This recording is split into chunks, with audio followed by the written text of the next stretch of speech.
అన్నిటికీ ఓర్చి మౌనిగా తలవాల్చినాడు.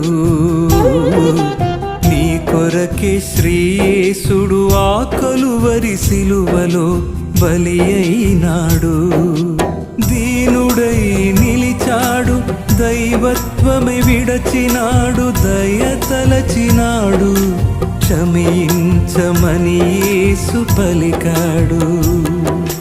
దీనుడై నిలిచాడు, దైవత్వమే విడచినాడు, దయ తలచినాడు, క్షమించమని యేసు పలికాడు. అన్నిటికీ ఓర్చి మౌనిగా తలవాల్చినాడు. నీ కొరకే శ్రీయేసుడు ఆ కలువరి సిలువలో బలి అయినాడు.